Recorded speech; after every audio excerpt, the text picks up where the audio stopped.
My dear students, ഇലക്ട്രോസ്റ്റാറ്റിക്സിന്റെ different ടോപ്പിക്സിലൂടെ സഞ്ചരിച്ചുകൊണ്ടിരിക്കുന്ന ഈ സമയത്ത് നമ്മൾ ഇന്ന് ഏതാ ടോപ്പിക് എടുക്കാൻ പോകുന്നതിനെ കുറിച്ച് വ്യക്തമായ ധാരണ നിങ്ങൾക്കുണ്ട്. കാരണം ലാസ്റ്റ് ക്ലാസ്സിൽ നമ്മൾ ഡിസ്കസ് ചെയ്ത് നിർത്തിയ ഒരു ടോപ്പിക് ഉണ്ട്. Electric field between A parallel plate capacitor, that is E equal to sigma by epsilon 0. The sigma means areal charge density Q by A. അപ്പോൾ ആ ഒരു ടോപ്പിക് സ്റ്റോപ്പ് ചെയ്യുമ്പോൾ നമ്മൾ പറഞ്ഞൊരു കാര്യമാണ്, നെക്സ്റ്റ് ക്ലാസ്സിൽ നമ്മൾ കപ്പാസിറ്റേഴ്സ് എന്ന ടോപ്പിക്കാണ് ഡിസ്കസ് ചെയ്യാൻ പോകുന്നത്. ഇലക്ട്രോസ്റ്റാറ്റിക്സിൽ ഏറ്റവും ഇമ്പോർട്ടൻ്റ് ആയ ഒരു കൺസെപ്റ്റ് ആണ് അതിനെക്കുറിച്ചും, അതുപോലെ തന്നെ അതിൽ ഒരുപാട് ന്യൂമറിക്കൽസ് നമുക്ക് എക്സ്പെക്ട് ചെയ്യാണ്ട് കൺസെപ്ഷ്യൽ ക്വസ്റ്റ്യൻസും ഒരുപാട് എക്സ്പെക്ട് ചെയ്യാനുള്ള ടോപ്പിക്കാണ് കപ്പാസിറ്റേഴ്സ്. വളരെ ഇമ്പോർട്ടൻ്റ് ആയ ഒരു കൺസെപ്റ്റ് ആണ്, ഓൾറെഡി നമ്മൾ പ്രീവിയസ് ക്ലാസ്സിൽ നമ്മൾ പറഞ്ഞതാണ്. അപ്പോൾ ഇന്ന് ഡിസ്കസ് ചെയ്യാൻ പോകുന്ന ടോപ്പിക്കിനെ കുറിച്ച് ഒരു വ്യക്തമായ ധാരണ നിങ്ങൾക്ക് ഉണ്ടാവും. സോ നമുക്ക് ഇന്നത്തെ ടോപ്പിക്കിലേക്ക് പോവാം. So today's topic is capacitors and capacitance. അപ്പോൾ ശരിക്കും മനസ്സിലാക്കണം എന്താണ് കണ്ടക്ടർ, എന്താണ് കപ്പാസിറ്റർ, എന്താണ് കപ്പാസിറ്റൻസ് എന്നതിനെ കുറിച്ചുള്ള വ്യക്തമായൊരു ഡിഫറൻഷിയേറ്റ് ചെയ്തിട്ടുള്ള ഒരു കൺസെപ്റ്റ് ഈ ക്ലാസ് കഴിയുമ്പോഴേക്ക് നിങ്ങൾക്ക് കിട്ടിയിരിക്കണം. സോ നമുക്ക് ടോപ്പിക്കിലേക്ക് തന്നെ പോവാം. So what is capacitance? Capacitors എന്ന് പറയുന്ന ഒരു കോമ്പണന്റ് ആണ്. നമ്മൾ റെസിസ്റ്റൻസ് ഒക്കെ പറയുന്നത് പോലെ ഇൻഡക്റ്റൻസ് ഒക്കെ പറയുന്ന ഒരു കോമ്പണന്റ് ആണ് കപ്പാസിറ്റർ എന്ന് പറയുന്നത്. കപ്പാസിറ്റൻസ് എന്ന് പറയുന്നത് അതിന്റെ പ്രോപ്പർട്ടിയാണ്. So what is capacitance or what is capacitor? നമുക്ക് എന്താണ് കപ്പാസിറ്റൻസ് എന്ന് ആദ്യം നോക്കാം. കപ്പാസിറ്റൻസ് ഓഫ് എ കണ്ടക്ടർ, ഇപ്പോൾ മനസ്സിലായി, കണ്ടക്ടറിന്റെ കപ്പാസിറ്റൻസിനെയാണ് നമ്മൾ ഡിഫൈൻ ചെയ്യാൻ പോകുന്നത്. അപ്പോൾ capacitance of a conductor is the ability to store or we can say hold electric charges. Electric ചാർജുകളെ സ്റ്റോർ ചെയ്യാനുള്ള ആ കഴിവിനെയാണ് നമ്മൾ ആ കപ്പാസിറ്റൻസ് എന്ന വാക്കുകൊണ്ട് ഉദ്ദേശിക്കുന്നത്. ഏതുപോലെ റെസിസ്റ്റൻസ് എന്ന് വെച്ച് കഴിഞ്ഞാൽ ചാർജിനെ തടുക്കുന്ന പ്രോപ്പർട്ടിയാണ്. കണ്ടക്ടൻസ് എന്ന് വെച്ചാൽ കടത്തിവിടാനുള്ള പ്രോപ്പർട്ടിയാണ്. കപ്പാസിറ്റൻസ് വെച്ച് കഴിഞ്ഞാൽ ഹോൾഡ് ചെയ്യാനുള്ള പ്രോപ്പർട്ടിയാണ്. അപ്പോൾ കണ്ടക്ടൻസും കപ്പാസിറ്റൻസും കറക്റ്റ് ആയിട്ട് മനസ്സിലാക്കണം. കണ്ടക്ടൻസ് എന്ന് വെച്ച് കഴിഞ്ഞാൽ കടത്തി വിടുക എന്നാണ് മീനിങ് വരുന്നത്. സോ കപ്പാസിറ്റൻസ് വെച്ച് കഴിഞ്ഞാൽ അത് ഹോൾഡ് ചെയ്യാനുള്ള മീനിങ്, ഒന്ന് കണ്ടക്ട് ചെയ്യാനുള്ള കഴിവാണ്. അപ്പോൾ കണ്ടക്ടൻസ് എന്ന് പറയുന്നത് വേറൊരു ടോപ്പിക്കാണ്, കപ്പാസിറ്റൻസ് എന്ന് പറയുന്നത് വേറൊരു ടോപ്പിക്കാണ്. അപ്പോൾ രണ്ടും കൂടി മിക്സപ്പ് ആക്കരുത്. സോ കണ്ടക്ടൻസ് എന്ന് പറഞ്ഞാൽ കടത്തി വിടുക എന്നാണ് മീനിങ് വരുന്നത്. കപ്പാസിറ്റൻസ് എന്ന് വെച്ച് കഴിഞ്ഞാൽ ഹോൾഡ് ചെയ്യാനുള്ള മീനിങ് വരുന്നത്. അപ്പോൾ വീട്ടിൽ ഫാൻ സ്ലോ ഡൗൺ ആയി കഴിഞ്ഞാൽ ഇലക്ട്രീഷ്യൻ വന്നു കഴിഞ്ഞാൽ ചെക്ക് ചെയ്യുന്ന ഒരു കോമ്പണന്റ് ആണ് കപ്പാസിറ്റൻസ്. നിങ്ങൾ ചിലർ ശ്രദ്ധിച്ചിട്ടുണ്ടാവും. അപ്പോൾ ആ കപ്പാസിറ്റൻസ് നിങ്ങൾ കണ്ടിട്ടുണ്ടാവും. ക്ലിയർ? അപ്പോൾ ആ ഒരു കപ്പാസിറ്റൻസിന് ചെറിയൊരു ഡെമോ ഞാൻ കാണിച്ചു തരാം. സോ നമുക്ക് ഫാനിൽ കപ്പാസിറ്റൻസ് എടുക്കാം. So this is the capacitor. ഈ കപ്പാസിറ്റൻസ് നിങ്ങൾ പലരും കണ്ടിട്ടുണ്ടാവും. അപ്പോൾ ഇത് എങ്ങനെ ചാർജ് ഹോൾഡ് ചെയ്യാം? നമ്മൾ ഇത് ചാർജ് ഫസ്റ്റ് ഈ കപ്പാസിറ്റർ മൊത്തം ചാർജ് ചെയ്തു, ജസ്റ്റ് പ്ലഗ് ഇൻസേർട്ട് ചെയ്തിട്ട് ഇതിനെ ചാർജ് ചെയ്തു. ചാർജ് ചെയ്തതിന് ശേഷം ഈ രണ്ട് വയറും തമ്മിൽ നമ്മൾ അത് കോൺടാക്ട് ചെയ്യണം. കോൺടാക്ട് ചെയ്യുന്ന സമയത്ത് കണ്ടോ ചാർജ് ഡിസ്ചാർജ് ആയി. ഇനി കോൺടാക്ട് ചെയ്യുമ്പോൾ ഉണ്ടാവില്ല, കാരണം ഉണ്ടായ ചാർജ് മൊത്തം ഡിസ്ചാർജ് ആയി കഴിഞ്ഞൂടെ. ക്ലിയർ? അതാണ് hold or store electric charges. അപ്പോൾ ഇലക്ട്രോസ്റ്റാറ്റിക് പൊട്ടൻഷ്യൽ എനർജി ആയിട്ടാണ് ചാർജുകളെ കപ്പാസിറ്റേഴ്സിന്റെ ഇത് സ്റ്റോർ ചെയ്യുന്നത്. ഇതൊരു കപ്പാസിറ്റേഴ്സ് ആണ്. നോർമലി ഇതിന് ഒട്ടിക്കുമ്പോൾ വളരെ ചെറിയൊരു സ്പാർക്ക് വന്നുള്ളെങ്കിൽ മനസ്സിലായി കപ്പാസിറ്റേഴ്സ് പോയിരിക്കുകയാണ്. അപ്പോൾ ഈ കപ്പാസിറ്റേഴ്സ് നമുക്ക് എന്ത് ചെയ്യാം? റീപ്ലേസ് ചെയ്യാം. ഇനി ഒരു കാര്യം ശ്രദ്ധിക്കേണ്ടത്, സ്ലോ ഡൗൺ ആയി കഴിഞ്ഞാൽ അപ്പൊ തന്നെ ഒരു കപ്പാസിറ്റർ ചെക്ക് ചെയ്തിട്ട് കപ്പാസിറ്റർ മാറ്റാൻ നിൽക്കരുത്. കാരണം ഇത് ജസ്റ്റ് ഡെമോൺസ്ട്രേഷൻ വേണ്ടി പറഞ്ഞതാണ്. ഇത് ഒരിക്കലും വീടുകളിൽ നിങ്ങൾ പരീക്ഷിച്ച് നോക്കരുത്. It is dangerous. ഇനി നമുക്ക് ടോപ്പിക്കിലേക്ക് തിരിച്ചു വരാം. അപ്പൊ മനസ്സിലായി, കപ്പാസിറ്റേഴ്സ് എന്ന് പറയുന്ന ഒരു ഡിവൈസസ് അല്ലെങ്കിൽ component, it can store electric charges. അതിൽ സ്റ്റോർ ചെയ്യുന്ന ഇലക്ട്രോസ്റ്റാറ്റിക് പൊട്ടൻഷ്യൽ എനർജി ആയിട്ടാണ് ഇതിന്റെ ചാർജുകൾ സ്റ്റോർ ചെയ്യുന്നത്. ഇനി അതിന്റെ ഇക്വേഷൻ സെക്ഷനിലേക്ക് നമുക്ക് മൂവ് ചെയ്യാം. So it is defined as the ratio of charges given to the potential developed in it, that is equal to C equal to Q by V. Q means ഒരു പ്ലേറ്റിലുള്ള ചാർജിനെ Q എന്ന് പറയും. V means the potential developed across the capacitors. അപ്പോൾ it's a scalar quantity ആണ്, and SI unit of capacitance is farad, that is capital F. It's the name of a scientist. പൊതുവെ ഒരു physical quantity പഠിച്ചു കഴിഞ്ഞാൽ നമ്മൾ ആദ്യം ചെയ്തൊരു കാര്യമുണ്ട്, ഡയമെൻഷൻസ് കൂടി നോക്കും. അപ്പോൾ ഒരു രണ്ട് കാര്യം വ്യക്തമായി, it is a scalar and unit is farad. Means what's dimension of capacitance? നമുക്ക് അതിനെ ആ ഇക്വേഷൻ തന്നെ നോക്കാം. C equal to Q by V. Q എന്ന് പറഞ്ഞാൽ ചാർജ് ആണ്. Dimension of charge is AT. And the dimension of potential difference or volt, നമ്മൾ already discuss ചെയ്താണ് പൊട്ടൻഷ്യൽ എന്ന കൺസെപ്റ്റ് എടുക്കുമ്പോൾ. That is mL square t raised to minus 3 a raised to minus 1. m മേലെ പോകുമ്പോൾ m raised to minus 1, l മേലെ പോകുമ്പോൾ l raised to minus 2, t already t ഉണ്ട്, t raised to minus 3 മേലെ പോകുമ്പോൾ plus 3 ആവും, so t raised to 4, and a raised to minus 1 മേലെ പോകുമ്പോൾ a ആവും, so a square. So dimension become m raised to minus 1, l raised to minus 2, t raised to 4, and a raised to 2. ഇതാണ് dimension of capacitance എന്ന് പറയുന്നത്. Conductance വേറെ dimension ആണ്, ചെറിയ മാറ്റങ്ങൾ ശ്രദ്ധിക്കണം. ഇത് ഓൾറെഡി നിങ്ങൾ പഠിച്ചാണ്. ഫസ്റ്റ് ഇയർ കംപ്ലീറ്റ് ആയിട്ട് NCERT ടെക്സ്റ്റ് ബുക്സ് വായിച്ചൊരു കുട്ടിക്കാണെങ്കിൽ അറിയാം. പഴയ ബുക്കിൽ പേജ് നമ്പർ 216 61th ഡയമെൻഷൻ ആയിട്ട് കപ്പാസിറ്റൻസ് നമ്മൾ പഠിക്കുന്നത്. അതായത് റെസിസ്റ്റൻസ് കഴിഞ്ഞിട്ട് അടുത്തൊരു ടേം നമ്മൾ പഠിക്കുന്നത് 60 റെസിസ്റ്റൻസും 61 കപ്പാസിറ്റൻസും ആണ്. അവിടെ നമ്മൾ ഈ ഇക്വേഷൻസ് പഠിക്കുന്നുണ്ട്. അപ്പൊ ആ മുഴുവൻ ഡയമെൻഷൻ നോക്കിയൊരു കുട്ടിക്കാണെങ്കിൽ അന്ന് ഫെമിലിയർ ആയിരിക്കും. എനിഹാവ്, അപ്പോൾ കപ്പാസിറ്റൻസിന്റെ യൂണിറ്റ് നോക്കി, കപ്പാസിറ്റൻസിന്റെ ഡയമെൻഷൻ നോക്കി, അത് സ്കെയിലർ ആണെന്ന് മനസ്സിലായി കഴിഞ്ഞു. ഇനി നമുക്ക് ഡിസ്കസ് ചെയ്യാനുള്ളത് capacitance of A spherical conductance ആണ്. അത് ചില പ്രോബ്ലങ്ങൾക്ക് വേണ്ടി മാത്രമാണ് നമ്മൾ ഈ ഇക്വേഷൻ ഡിസ്കസ് ചെയ്യുന്നത്. So next topic, capacitance of A spherical conductor. The potential on the surface of A charge spherical conductor of radius r and having a charge q. So we know that V equal to 1 by 4 pi epsilon 0 q by r ആണ്. And we have equation C equal to q by V. So q by 1 by 4 pi epsilon 0 q by r, q cancel. So C become 4 pi epsilon 0 r. So capacitance of spherical conducting equation എന്ന് പറയുന്നത് C is equal to 4 pi epsilon 0 r ആണ്. ഒരു കാര്യം വ്യക്തമായി മനസ്സിലായി, the capacitance depends on r ആണ്. So C proportion to r. വലിയ sphere ആവുന്ന തോറും ആ സ്പിയറിന് ചാർജുകൾ ഹോൾഡ് ചെയ്യാനുള്ള കഴിവ് കൂടും, അതിന്റെ കപ്പാസിറ്റൻസ് കൂടും എന്ന് പറയാം നമുക്ക്.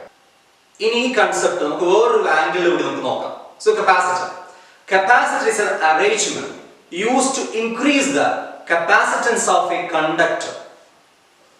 അപ്പോൾ കണ്ടക്ടറിന്റെ കപ്പാസിറ്റി കൂട്ടാൻ വേണ്ടിയിട്ട് കണ്ടക്ടേഴ്സിനെ സ്പെഷ്യൽ രീതിയിൽ അറേഞ്ച് ചെയ്യുന്നതിന് പറയുന്ന പേരാണ് കപ്പാസിറ്റർ. ആ അറേഞ്ച്മെന്റ് പറയുന്ന പേരാണ് കപ്പാസിറ്റർ. അപ്പോൾ കപ്പാസിറ്റർ എന്ന് പറയുന്നത് കണ്ടക്ടറാണ്. കണ്ടക്ടറിനെ സ്പെഷ്യൽ രീതിയിൽ അറേഞ്ച് ചെയ്യും. എന്തിനു വേണ്ടിയിട്ട്? കപ്പാസിറ്റൻസ്, കണ്ടക്ടറിന്റെ കപ്പാസിറ്റി കൂട്ടാൻ വേണ്ടിയിട്ട്. അതായത് കണ്ടക്ടറിന് കൂടുതൽ ചാർജുകളെ ഹോൾഡ് ചെയ്യാൻ വേണ്ടിയിട്ട് കണ്ടക്ടറിനെ പ്രത്യേക രീതിയിൽ അറേഞ്ച് ചെയ്യും. ഈ അറേഞ്ച്മെന്റ് പറയുന്ന പേരാണ് കപ്പാസിറ്റർ. ആ അറേഞ്ച്മെന്റ് എത്രമാത്രം ചാർജുകളെ ഹോൾഡ് ചെയ്യാൻ പറ്റുമോ ആ ഹോൾഡിംഗ് പ്രോപ്പർട്ടി അല്ലെങ്കിൽ ആ ഒരു ഫിസിക്കൽ ക്വാണ്ടിറ്റിയാണ് കപ്പാസിറ്റൻസ്. ആ കഴിവിനെയാണ് പറയുന്നത് കപ്പാസിറ്റൻസ്. ഏതുപോലെ നമ്മൾ വാട്ടർ ടാങ്കിൽ വെള്ളം നിറച്ചു കഴിഞ്ഞാൽ 500 ലിറ്ററിന്റെ ടാങ്ക് 1000 ലിറ്റർ ടാങ്ക് എന്ന് പറയുന്ന പോലെ അതിൽ എത്രയും വെള്ളം ഉൾക്കൊള്ളാൻ കഴിയുന്നത് പോലെ കപ്പാസിറ്റൻസ് കൂടുന്തോറും അതിന് ചാർജിനെ ഉൾക്കൊള്ളാനുള്ള അതിന്റെ കഴിവ് കൂടുമെന്നാണ് അർത്ഥം. കണ്ടക്ടേഴ്സ് ഓൾറെഡി ചാർജ് സ്റ്റോർ ചെയ്യാൻ കഴിയില്ല. പിന്നെ എന്തിനാണ് നമ്മൾ കണ്ടക്ടർ എന്ന കപ്പാസിറ്റിയിലേക്ക് പോകുന്നത്? അതാണ് നമുക്ക് ഒന്നുകൂടി എക്സ്പ്ലെയിൻ ചെയ്യാം. അതായത് നമ്മൾ കണ്ടക്ടർ എടുക്കുകയാണ്, ആ കണ്ടക്ടർ നമ്മൾ ചാർജ് ചെയ്തുകൊണ്ടേയിരിക്കുകയാണ്. പക്ഷെ ഒരു പെർട്ടിക്കുലർ ടൈം കഴിഞ്ഞാൽ ആ കണ്ടക്ടറിന് ചാർജ് ഡിസ്ചാർജ് ചെയ്യാൻ തുടങ്ങും. കാരണം കണ്ടക്ടറിൽ ചാർജ് കൊടുക്കും തോറും കണ്ടക്ടറിന്റെ പൊട്ടൻഷ്യൽ കൂടി വരും. അപ്പൊ അറ്റ്മോസ്ഫിയർ പൊട്ടൻഷ്യലിനേക്കാൾ ട്രമൻഡസ് ആയി കൂടിക്കഴിഞ്ഞാൽ ഹൈ പൊട്ടൻഷ്യൽ ലോ പൊട്ടൻഷ്യലിലേക്ക് ചാർജുകൾ എന്ത് ചെയ്യും? തള്ളും. അപ്പോൾ ഓട്ടോമാറ്റിക്കായി കണ്ടക്ടറിന് ചാർജ് ഡിസ്ചാർജ് ചെയ്തുകൊണ്ടേയിരിക്കും. അതിനർത്ഥം ഒരു കണ്ടക്ടറിൽ ഒരു പെർട്ടിക്കുലർ എമൗണ്ട് ഓഫ് ചാർജ് കഴിഞ്ഞാൽ ഹോൾഡ് ചെയ്യാൻ കഴിയില്ല. അപ്പൊ നമ്മൾ എന്ത് ചെയ്യും? ആ കണ്ടക്ടറിനെ പ്രത്യേക രീതിയിൽ അറേഞ്ച് ചെയ്യും. അറേഞ്ച്മെന്റിലൂടെ നമുക്ക് എന്ത് ചെയ്യാൻ പറ്റും? കൂടുതൽ ചാർജുകളെ ഹോൾഡ് ചെയ്യാൻ പറ്റും. ആ അറേഞ്ച്മെന്റിനെ കുറിച്ച് നമുക്ക് എക്സ്പ്ലെയിൻ ചെയ്യാം. അതിന് മുന്നേ ഇതിന് അനലോഗ് ആയിട്ട് എക്സാമ്പിൾ പറഞ്ഞുതരാം. So we have A plate. നമുക്കൊരു പ്ലേറ്റ് ഉണ്ട്. ആ പ്ലേറ്റിൽ നമ്മളിങ്ങനെ വെള്ളം ഒഴിച്ചുകൊണ്ടേയിരിക്കുകയാണ്. ഒരു പെർട്ടിക്കുലർ സിറ്റുവേഷൻ കഴിഞ്ഞാൽ അതിന് ഓവർഫ്ലോ ആവും. കാരണം ആ പ്ലേറ്റിന് ഹോൾഡ് ചെയ്യാൻ പറ്റില്ല. അപ്പൊ നമ്മൾ എന്ത് ചെയ്തു? ആ പ്ലേറ്റിന്റെ ഷേപ്പ് ഒന്ന് ചേഞ്ച് ചെയ്ത് ചെറിയൊരു ബൗളാക്കി കഴിഞ്ഞാൽ അതിൽ കൂടുതൽ പ്ലേറ്റിൽ എത്രമാത്രം വെള്ളമാണ് ഹോൾഡ് ചെയ്യാൻ കഴിയുക അതിനേക്കാളും വെള്ളം ആ ബൗളിൽ ഹോൾഡ് ചെയ്യാൻ കഴിയും. അപ്പോൾ പ്ലേറ്റിൽ നിന്ന് ആ ബൗളിലേക്കുള്ള ദൂരമാണ് കണ്ടക്ടറിന് കപ്പാസിറ്ററിലേക്കുള്ള ദൂരം. ഇനി ആ അറേഞ്ച്മെന്റ് എങ്ങനെയാ ചെയ്യാൻ നമുക്ക് നോക്കാം. അതിന്റെ പ്രിൻസിപ്പിൾസ് നോക്കാം. ഇപ്പൊ കപ്പാസിറ്റർ എന്ന് പറയുന്നത് it's a system of 2 conductor separated by an insulator. ഒരു കപ്പാസിറ്റർ എന്ന് പറയുന്നത് ശരിക്കും 2 കണ്ടക്ടേഴ്സ് ആണ്. 2 കണ്ടക്ടേഴ്സ് തമ്മിൽ ഇടയിൽ ഒരു ഇൻസുലേറ്റർ ഉണ്ടാവും. കാരണം 2 കണ്ടക്ടേഴ്സ് തമ്മിൽ ഫിസിക്കൽ കോൺടാക്ട് ഉണ്ടാവില്ല. അപ്പൊ അത് നമ്മൾ ഓൾറെഡി ലാസ്റ്റ് ക്ലാസ്സിൽ ആ ഡെറിവേഷൻ സമയത്ത് പറഞ്ഞതാണ്. അപ്പൊ നമുക്ക് ഇനി ആ അറേഞ്ച്മെന്റിനെ കുറിച്ചും എന്താണ് കപ്പാസിറ്റർ പ്രിൻസിപ്പിളിനെ കുറിച്ചും നമുക്ക് എക്സ്പ്ലെയിൻ ചെയ്യാം. So when N earth uncharged conductor is placed near to a charged one. അതായത് ഒരു അൺചാർജ്ഡ് ആയ എർത്ത് ചെയ്ത കണ്ടക്ടർ ഒരു ചാർജ് കണ്ടക്ടറിന്റെ അടുത്തേക്ക് കൊണ്ടുവരണം. The capacitance of the latter gets considerably increases. This is the principle of capacitors. Explain ചെയ്യാം. For example, നമുക്കൊരു positive charge plate ഉണ്ട്. ആ പോസിറ്റീവ് ചാർജ് പ്ലേറ്റിന്റെ അടുത്തേക്ക് നമ്മൾ എന്ത് ചെയ്തു? ഒരു അൺചാർജ്ഡ് ആയ എർത്ത് കണ്ടക്ടർ കൊണ്ടുവയ്ക്കുകയാണ്. ചാർജിംഗ് ബൈ ഇൻഡക്ഷൻ മെത്തേഡിൽ നമുക്കറിയാം. അപ്പൊ കൊണ്ടുവച്ച ബോഡിയുടെ ചാർജ് നെഗറ്റീവ് ആവും. ഇനി നമ്മൾ ഈ പോസിറ്റീവ് എത്രമാത്രം പോസിറ്റീവ് ചാർജ് കൊടുക്കുന്നോ അപ്പൊ അത്രയും നെഗറ്റീവ് ചാർജ് ഈ ബോഡി ഇൻഡ്യൂസ് ചെയ്തുകൊണ്ടേയിരിക്കും. പോസിറ്റീവ് കൊടുത്തുകൊണ്ടേയിരിക്കണം, നെഗറ്റീവ് ഇൻഡ്യൂസ് ചെയ്തുകൊണ്ടേയിരിക്കണം. ഇത് ഒരിക്കലും എന്ത് ചെയ്യില്ല? അറ്റ്മോസ്ഫിയർ ഡിസ്ചാർജ് ചെയ്യില്ല. കാരണം ഈ പോസിറ്റീവ് ഈ നെഗറ്റീവിന്റെ പ്രസൻസിലും ഈ നെഗറ്റീവിന്റെ പോസിറ്റീവ് പ്രസൻസിലും അട്രാക്ട് ചെയ്ത് ഇങ്ങനെ പിടിച്ചുകൊണ്ടേയിരിക്കും. അപ്പൊ ഈ ഒരു സിസ്റ്റത്തിൽ നമുക്ക് ഒരുപാട് ചാർജുകളെ ഹോൾഡ് ചെയ്യാൻ പറ്റും. ഈ ഒരു സിസ്റ്റത്തിനെ വിളിക്കുന്ന പേരാണ് കപ്പാസിറ്റേഴ്സ്. അപ്പോൾ മനസ്സിലായ രണ്ട് കണ്ടക്ടേഴ്സ് ഉണ്ടാവും. ഒരു ഡിഫറെന്റ് ടൈപ്പ് ഓഫ് കപ്പാസിറ്റേഴ്സ് ഉണ്ട്. Parallel plate capacitor, spherical capacitor, cylindrical capacitor, different type of capacitors ഉണ്ട്. അപ്പോൾ ഈ കപ്പാസിറ്റേഴ്സിന്റെ ബേസിക് എന്ന് പറയുന്നത് രണ്ട് കണ്ടക്ടേഴ്സ് ആയിരിക്കും. രണ്ട് കണ്ടക്ടേഴ്സിന്റെ ഇടയിൽ എന്താണ് ഒരു ഇൻസുലേറ്റർ പ്ലേസ് ചെയ്യും. അപ്പോൾ രണ്ട് കണ്ടക്ടേഴ്സ് ഒരു കണ്ടക്ടറിന് പോസിറ്റീവ് ആയിരിക്കും, ഒരു കണ്ടക്ടർ നെഗറ്റീവ് ആയിരിക്കും. അപ്പോൾ ഈ പോസിറ്റീവ് പ്രസൻസിൽ നെഗറ്റീവ് പ്രസൻസിൽ പോസിറ്റീവ് ഹോൾഡ് ഇങ്ങനെ പിടിച്ച് നിൽക്കും, അറ്റ്മോസ്ഫിയർ ഡിസ്ചാർജ് ചെയ്യണം. ഇതാണ് ഇതിന്റെ ബേസിക് ഫിനോമിന എന്ന് പറയുന്നത്. പിന്നെ ഇതിന് വേറൊരു ആംഗിൾ വിഷ്വലൈസേഷൻ നടത്തണമെങ്കിൽ ഇങ്ങനെയും പറയാം. ഒരു നോർമലി പ്രാക്ടിക്കൽ സിറ്റുവേഷനിൽ വരുമ്പോൾ ഫോർ എക്സാമ്പിൾ ഒരു പൈപ്പിലൂടെ വെള്ളം വന്നുകൊണ്ടിരിക്കുകയാണ്. അപ്പോൾ ഇടയ്ക്ക് ഒരു ഡിസ്റ്റർബൻസ് വരുമ്പോൾ വെള്ളം സ്റ്റോപ്പ് ആവും. അപ്പൊ അത് സ്റ്റോപ്പിംഗ് ഇടയ്ക്ക് വീണ്ടും വെള്ളം വന്നു, ഇടയ്ക്ക് സ്റ്റോപ്പ് ആവും, വീണ്ടും വെള്ളം വന്നു, സ്റ്റോപ്പ് ആവും. അപ്പൊ ഈ ഒരു ഫ്ലക്ച്വേഷൻ ഒഴിവാക്കാൻ വേണ്ടി നമ്മൾ എന്ത് ചെയ്യുന്നു, വരുന്ന പൈപ്പിനെ ഒരു ടാങ്കിലേക്ക് ഫിൽ ചെയ്യും. ഇങ്ങനെ ടാങ്കിൽ നിന്നാണ് നമ്മൾ വാട്ടർ എടുക്കുന്നതെങ്കിൽ ഈ വരുന്ന ഫ്ലക്ച്വേഷൻസ് ഇടയ്ക്ക് വാട്ടർ സ്റ്റോപ്പ് ആയാലും നമ്മുടെ ടാങ്കിൽ വെള്ളമുണ്ട്. അപ്പോൾ വെള്ളം നമുക്കൊരു ഫ്ലക്ച്വേഷൻ ഇല്ലാതെ സർക്യൂട്ടിലേക്ക് വന്നുകൊണ്ടിരിക്കും. ഇതാണ് ശരിക്കും പ്രാക്ടിക്കൽ ലെവലിൽ അതിന്റെ ബേസിക് ഫിനോമിന എന്ന് പറയും. കാരണം സർക്യൂട്ട്സിലൊക്കെ ഉണ്ടാകുമ്പോൾ IC ബോർഡ്സ് ഒക്കെ ഉണ്ടാകുമ്പോൾ അതിന് കറക്റ്റ് ആയിട്ട് ഫ്ലോ ഓഫ് കറണ്ട് വന്നുകൊണ്ടിരിക്കണം. അപ്പൊ നിങ്ങൾ ബോർഡ് നോക്കിയാൽ കുറേ കപ്പാസിറ്റേഴ്സ് ഉണ്ടാവും. അപ്പൊ അതാണ് അതിന്റെ പ്രാക്ടിക്കൽ ലെവൽ ഓഫ് തിങ്കിങ് നോക്കുമ്പോൾ അതിന്റെ ഒരു ബേസിക് എന്താണ് വർക്കിംഗ് എക്സാമ്പിൾ എന്ന് പറയുന്നത്. ഇനി നമുക്ക് കപ്പാസിറ്റൻസ് സിമ്പിൾ നോക്കാം. ഒരു സർക്യൂട്ട് ഡയഗ്രാം നമുക്ക് വരയ്ക്കുമ്പോൾ കപ്പാസിറ്റൻസ് സിമ്പിൾ എങ്ങനെയായിരിക്കും? ഇതാണ് ഒരു കപ്പാസിറ്റൻസ് സിമ്പിൾ. അതേപോലെ ഒരു ക്രോസ് വന്നാൽ ഇറ്റ്സ് എ വേരിയബിൾ കപ്പാസിറ്റൻസ്. അപ്പൊ നമുക്ക് ഇനി കൂടുതൽ ഡിസ്കസ് ചെയ്യേണ്ടത് പാരലൽ പ്ലേറ്റ് കപ്പാസിറ്റേഴ്സിനെ കുറിച്ചാണ് നമുക്ക് കൂടുതലായിട്ട് ഡിസ്കസ് ചെയ്യുന്നത്. അപ്പോൾ നമുക്ക് പാരലൽ പ്ലേറ്റ് കപ്പാസിറ്റേഴ്സിന്റെ ഇക്വേഷൻസ് എന്താണെന്നും എങ്ങനെയാണ് കണ്ടക്ടേഴ്സിന്റെ കപ്പാസിറ്റി കൂട്ടാൻ വേണ്ടി എന്തൊക്കെയാണ് ചെയ്യേണ്ടതെന്ന കാര്യത്തെക്കുറിച്ച് നമുക്ക് നെക്സ്റ്റ് നോക്കാം. So next topic is parallel plate capacitors. ഇതിലേക്ക് പോകുന്നതിന് മുന്നേ നമുക്ക് രണ്ട് ഇക്വേഷൻസ് ആവശ്യമാണ്. ഓൾറെഡി ഡിസ്കസ് ചെയ്ത E = σ/ε0, that is electric field between a parallel plate capacitor, and also E is equal to minus dV/dr, that is potential gradient is equal to field. ആ ഒരു equation കൂടെ ആവശ്യമാണ്. That's E equal to V/L or V/D എന്ന് പറയുന്ന ആ equation നമുക്ക് എന്താണ് ഇവിടെ ആവശ്യമാണ്. നമുക്ക് ടോപ്പിക്കിലേക്ക് പോകാം. A parallel plate capacitor consisting of two large parallel conducting plates separated by a small distance. So let A be an area of each plate and D is a separation between them.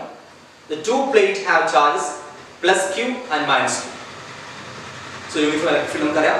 The uniform electric field between the plate E equal to σ/ε0. ശ്രദ്ധിക്കണം, parallel plate capacitor ഇടയിൽ ഉണ്ടാകുന്ന field എന്ന് പറയുന്നത് uniform ആയിരിക്കും. That is a parallel straight equidistant. So E equal to σ/ε0. Where sigma equal to Q/A, that is charge per unit area. പിന്നെ capacitance കാണാം. Capacitance എന്ന് വെച്ചാൽ Q/V ആണ്. അപ്പോൾ Q എന്ന് പറയുന്നത് സിഗ്മ Q/A ആണ്. അവിടെ Q equal to σA എന്ന് കിട്ടും. അപ്പോൾ Qന് σA സബ്സ്റ്റിറ്റ്യൂട്ട് ചെയ്യുക, Vക്ക് ED സബ്സ്റ്റിറ്റ്യൂട്ട് ചെയ്യുക. Then E നമുക്ക് ഓൾറെഡി നമ്മൾ പറഞ്ഞു σ/ε0 ആണ്. Equation becomes σA/σ/ε0 into D. Sigma cancel, so it becomes ε0A/D. So C is equal to ε0A/D. ഇതാണ് capacitance of A parallel plate capacitor. ഇനി നമുക്കറിയാം ε0 വരുന്നവിടെയൊക്കെ നമുക്കറിയാം മീഡിയം ഉണ്ടെങ്കിൽ εr വരും. അപ്പോൾ രണ്ട് പ്ലേറ്റ് ആണ്, പ്ലേറ്റ് എയർ കപ്പാസിറ്റർ. അതിൽ ഒന്നുമില്ല, വാക്വം ആണ് അല്ലെങ്കിൽ എയർ ആണെങ്കിൽ നമുക്ക് ഈ ഇക്വേഷൻ ഉപയോഗിക്കാം. ഇനി ഇതിലൊരു ഡൈഇലക്ട്രിക് വരും, അത് നോക്കാം. Next topic, effect of dielectric on capacitance. Capacitance of a capacitor with vacuum as a medium C is equal to ε0A/D. The capacitance of the capacitor with a dielectric medium of dielectric constant εr in between the plates, then the expression become C is equal to ε0 അപ്പോൾ medium വന്നു കഴിഞ്ഞാൽ equation become ε0 So C is equal to C0 εr, where C0 means the capacitance of a capacitor when there is no medium between the plates. Dielectrics കൂടി ഇട്ട് കഴിഞ്ഞാൽ എന്താണോ അതിന്റെ വാക്വത്തിൽ ഉണ്ടാകുന്ന capacitance അതിന്റെ εr ടൈംസ് കൂടും. So since dielectric constant of its substance of its factor is always greater than 1, നമുക്കറിയാം is vacuum relative permittivity 1 എന്ന് പറയുന്നത്. In case of air ആണെങ്കിൽ 1.003, water am 81, metal am infinite, already പഠിച്ചൊരു കാര്യമാണ്. Relative permittivity of epsilon is always greater than 1 ആണ്. അപ്പോൾ normally dielectrics വെച്ച് കഴിഞ്ഞാൽ കപ്പാസിറ്ററിന്റെ കപ്പാസിറ്റൻസ് എന്ത് ചെയ്യും, കൂടും. So the capacitance of a capacitor increases by factor of εr on introducing the dielectric. ഇനി നമുക്ക് how can we increase the capacity of a capacitor എന്ന ക്വസ്റ്റ്യൻ ചോദിക്കുകയാണെങ്കിൽ എങ്ങനെ ആൻസർ ചെയ്യാം? അപ്പോൾ അതിനുവേണ്ടി ഈ ഇക്വേഷൻ നമുക്ക് ഒരു കാര്യം മനസ്സിലായി. The capacitance of a capacitor depends on its size and shape and does not depends on the charge given and potential developed on it. But actually capacitor the capacitance എന്ന് പറയുന്നത് how can we increase the capacitance of a capacitor? By increasing area of the plate, by decreasing the distance between plate and introducing suitable dielectric medium. ഇങ്ങനെ ചെയ്താലാണ് ഒരു കപ്പാസിറ്ററിന്റെ capacitance കൂടുക, അല്ലാതെ അതിൽ charge കൂടുതൽ കൊടുത്തുകൊണ്ടോ അതിനെക്കുറിച്ച് കൂടുതൽ പൊട്ടൻഷ്യൽ ഡെവലപ്പ് ചെയ്തുകൊണ്ടോ എന്താവുന്നില്ല, അതിൽ കപ്പാസിറ്റൻസ് കൂടുന്നില്ല. അപ്പോൾ കപ്പാസിറ്റൻസ് എന്താണ്, കണ്ടക്ടർ എങ്ങനെയാണ് കപ്പാസിറ്ററിലേക്ക് എത്തിയത്, കപ്പാസിറ്റൻസ് എന്താണ് എന്നുള്ള കാര്യത്തെ കുറിച്ച് വ്യക്തമായ ഒരു ഡിഫറൻഷിയേറ്റ് ചെയ്ത് നിങ്ങൾക്ക് മനസ്സിലായി എന്ന് വിചാരിക്കുന്നു. ഈ ടോപ്പിക്കിൽ എന്തെങ്കിലും ഡൗട്ട്സ് ഉണ്ടെങ്കിൽ കമന്റ് ബോക്സിൽ നിങ്ങൾ ചോദിക്കാൻ ആൻസർ ഞാൻ തരുന്നതായിരിക്കും. സോ കൺസെപ്റ്റ്സ് ഒക്കെ വളരെ ക്ലിയർ ആയെന്ന് വിചാരിക്കുന്നു. Thank you for watching. Thank you.